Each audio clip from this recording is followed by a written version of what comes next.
Hello and welcome to Sparkle and Vibe. This is the sixth episode, and this is your host, Kieran. And today we are going to talk about, I would say, one of my most difficult topics, which I find is hard to overcome. And a lot of people will resonate with that. This is something that is very close to my heart, and I've done a few exercises which I will share with you and share my experience with you, actually. Now, I will start with a quote which says, resentment is like taking poison and waiting for the other person to die. This quote was by Malachi McCourt, and it has really stayed with me. Where, yeah, when you're drinking the poison and you're expecting somebody else to die. This is because my topic of discussion today is going to be forgiveness. Yep. Forgiveness is one of those elements where it's very difficult to overcome. Now, the reason why this is difficult to a lot of people, and it was difficult for me as well, was I was living from a place of ego. That is my lower self, where, when we sit there and we think about it and we are like, somebody did this to me and I was wronged, and we play the victim card. It was always I, and you were always making yourself more of the person who has been wronged all their life. Yeah, there are some people out there who will hurt you, who will be there to just bring you down. However, when we are holding that grudge, that hatred, that victimhood towards this person, the only person we're hurting is ourselves. Really, we're not hurting the other person. The person has already done what they were supposed to do. They were supposed to hurt you. They've moved on and they've actually been unaware that they hurt you. Some people do it intentionally, some people do it unintentionally. It wasn't in their place to do it, but intentionally hurt you. When we live from that place of ego, we find it really difficult to forgive. And we're holding on to this for a very long time. And it keeps on breeding, it keeps on building in your lives, in your body. It's like when you're holding on to an anger, you're holding on to somebody who's wronged you, and you don't let it go, it breathes into your body in various ways. You end up with certain diseases.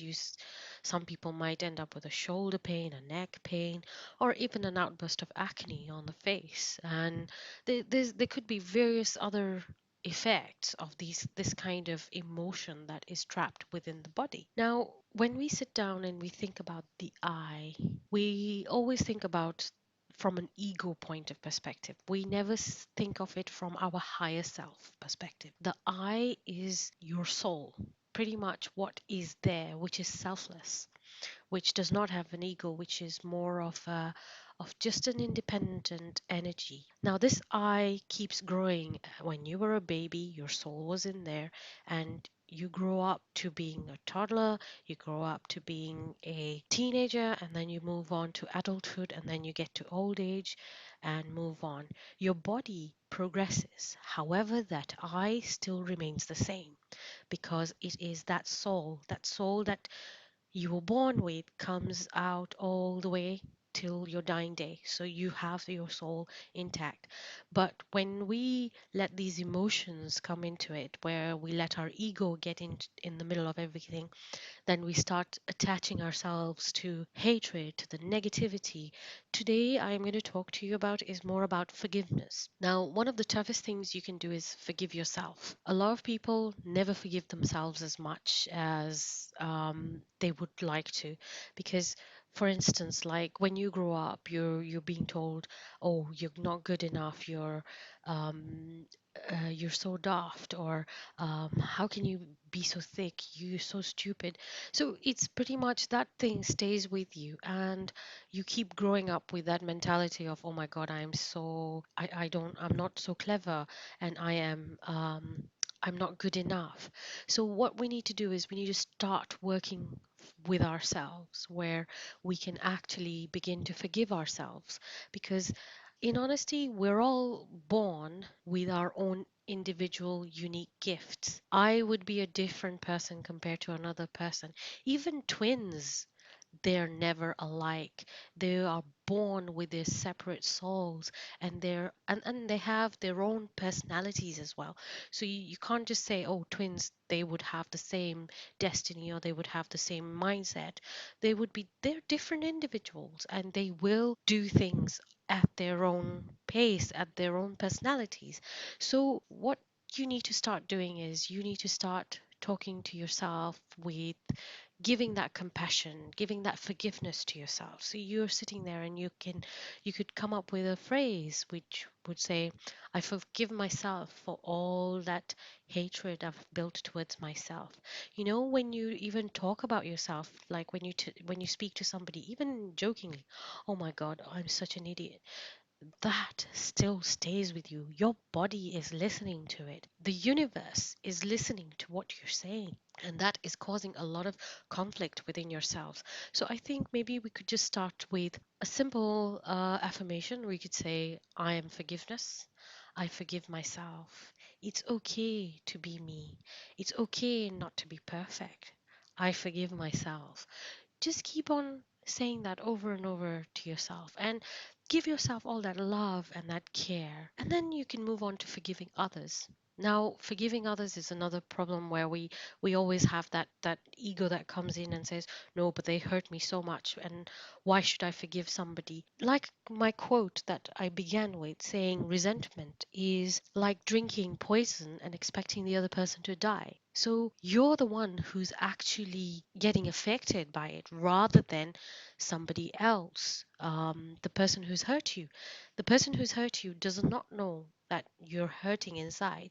They've done it and they've gone, they've moved on. But it's just you who's not accepted it and who's not like let it go.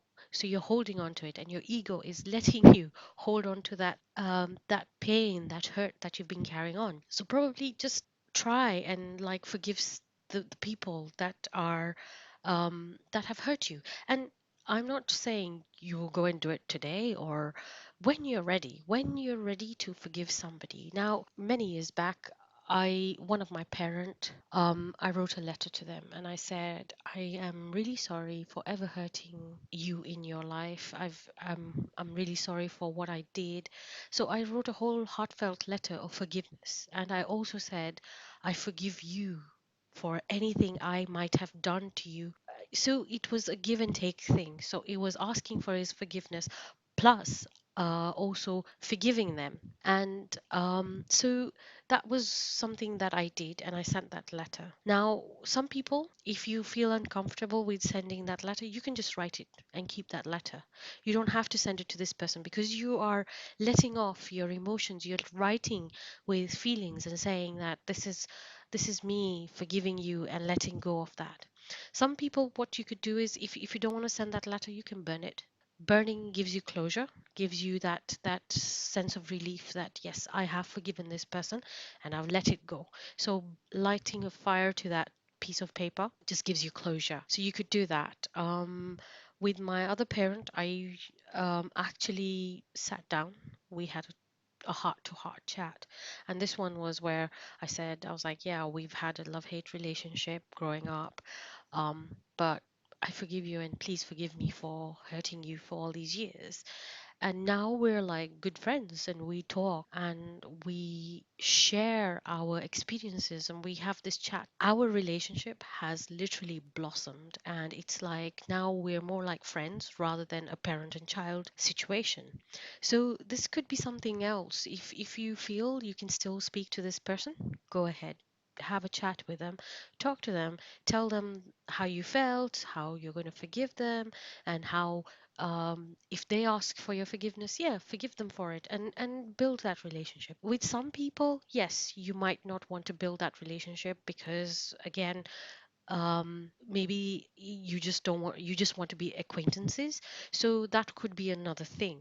I remember listening to Dr. Wayne Dyer's podcast on forgiveness, and he spoke about forgiveness to one of the callers. The caller was quite devastated with one of their family relative, and Dr. Wayne Dyer said, why are you holding on to it? And he actually spoke to this caller and said to them, send this person a word of prayer, a thank you, send this person all the love that you can.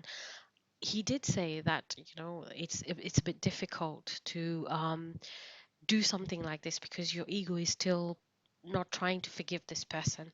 But what he said was, why don't you just send a present to this person and say thank you, and just send a note saying with love or something like that. And it's okay. You don't have to be best of buddies, but you are getting that closure. So I thought maybe I should do something like that because one of my aunties I lived with, we had a bit of an issue going on for 5 years. We had a lot of conflict that happened. So I thought maybe it's time for me to let go of what had happened, and that relationship had been savored a lot. So I decided to order flowers online and sent a note saying, with love, Kieran. And that was all I had to say because that was just me saying, I forgive you and I let go of anything that I've held on for such a long time. And this took me about 20 years of my life to actually sit down and forgive this person who had really hurt me, and maybe unintentionally I would have hurt them as well. So I sent those flowers. Now, because I did not have any contact, so I asked my parent, I was like, would you find out if they received it and everything? And when I got the response back, yes, it was received, it has been kept in, they've been accepted and everything. I kid you not. I felt a sense of peace within me. I felt a sense of who, like a heavy weight on my shoulders, had just dropped off. And I was like, wow, this is an amazing sensation I've had. And for all those years, you've held on to this, you've held on to all these emotions, all this anger. And as soon as you just release that, it gives you a sense of peace. It gives you a sense of that aha moment. It's like, wow, why didn't I think of this? Why didn't I actually, sit there and why didn't I do this earlier? Maybe I would have felt even much better. And I feel like with this situation, it has kind of helped me in a lot of ways. It has let me let go of a lot of things because if you sit down and think about it, what is life? You come into this earth, you're born and you die, and you're taking all these grudges with you. Where are you going to take this with you? So it's best to just forgive and let go, let it be. It's for your peace of mind, where you are just sitting, you just need to let that go. It's just for your peace of mind, basically. That's all it is there. And you will start seeing a lot of shifts happening in your life because once you let go of that, you start seeing other things flowing in your life, really. There's a lot of stuff that you will start attracting towards you, which will be in a positive way, and so everything comes to you with ease because you've let go of this emotion that you've built for years and years. So when you're ready and when you want to go through that process of forgiveness, do that. See how that feels because you will see a lot of changes in your body. So you will start seeing certain areas in your body that there was lots of pain trapped there is slowly disappeared. And you're like, oh, what's just happened there? It's because it's the release of whatever you were holding onto it, and your body literally relieves that emotion because once your emotion has gone, that's it. There you are literally feeling so good. I'm going to leave you with a quote by Mark Twain, which is very thought provoking. Think about it. It's such a beautiful quote and something that you would sit there and think about. Forgiveness is the fragrance that the violet sheds on the heel that has crushed it. What an amazing thought by Mark Twain. Thank you for listening in. And as usual, leave comments and let us know what you think. And hope you have a lovely weekend and love and light to you. And always remember to sparkle your vibe. Thank you and bye.